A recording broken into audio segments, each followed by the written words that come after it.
Alright guys, welcome back to Frugal Homestead, and unfortunately this is not the video I wanted to make today.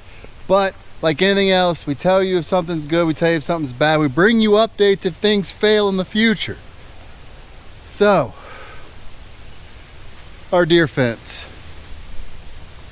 This fencing has been amazing. I haven't even got the edges rammed in the ground yet. They're only pinned down with metal stakes I made out of coat hangers. Deer have come near it, no problems. Rabbits have come near it, no problems. But if you guys can see, there's like 25% of that garden, the lower half is gone. So I came out here today and guess what was in here? A groundhog. Let me show you how he got in. Okay, this is gonna be real simple.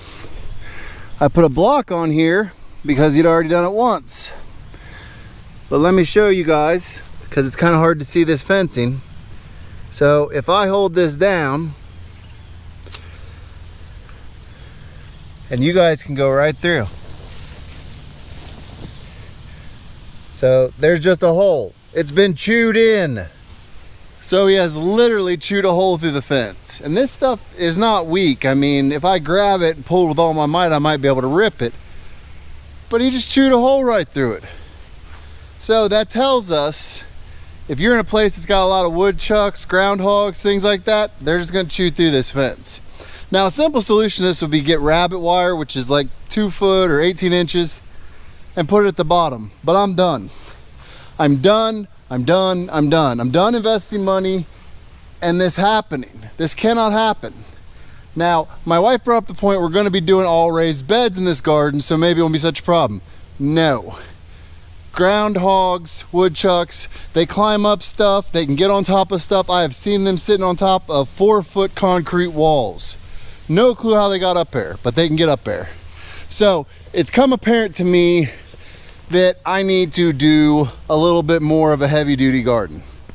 Now I kind of knew this before, but with the tiny house build, I was like, let's hold off, let's do this. This should keep our garden safe. And it didn't work. That happens. Sometimes you go cheap and regret it. So going forward, we are literally going to build a garden for war. Now I won't be building it till this fall. I'm doing some things trying to get rid of this groundhog. I'm also going to do some things around the bottom here with some stuff I have around the farm. Try and keep him out, get through the year. But this fall, we're going to a place locally that sells posts. They're round, treated versions of posts. And we will be doing a full-on 6-foot fence with a bent-in foot, buried in the ground, with rammed earth on top of it, or stabilized soil, whichever way you want to look at it. But I'm done. I'm done, guys. The cost that me and my wife came up with for this happening year after year after year, the way it's been happening, we are losing tons of money. Go to the store and buy a spaghetti squash. One spaghetti squash. We lost a whole row of plants. Do you know how many spaghetti squashes that would have produced? The cost of this stuff is amazing. I think Walmart had like $5 for a spaghetti squash the other day. I lost a whole row of plants for those. Do you know how much money I just lost? The time, the effort. Honestly, guys, if you guys have a deer problem or a rabbit problem, I do, believe this fence is perfect for it. If you've got something like groundhogs, it's not. It's just plainly not. They can chew right through it. I never would have thought that a groundhog would take time to chew through this fence when there's all this greenery to eat around us. But no, he wants to chew a hole through that. And don't even get me started on the entire garage floor he chewed up underneath and it all cracked up. But that's a story for a future video. I just wanted to bring you guys this quick video to tell you the good and the bad with this fencing. I mean, I have literally seen deer pushing on it with their nose. And there's an 8-point running around now, and he's been out here because this section here is all stretched out. You can kind of see it.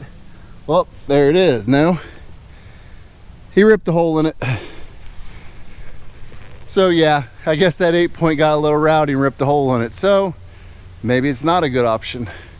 But with that said, you guys are now informed with all the information you need.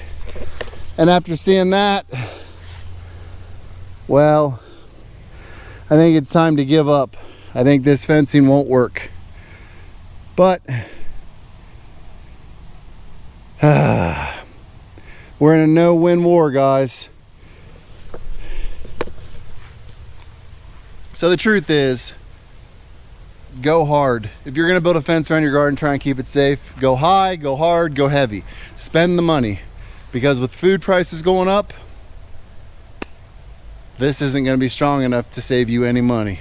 And with that said, guys, welcome to my failures, but come along with me for the journey, because I'll show you the good, bad, and the ugly that goes on in our life every single day. All you gotta do is go down for the simple price of hitting subscribe, hit the notification bell so you see all of our upcoming videos, leave us a comment and a like.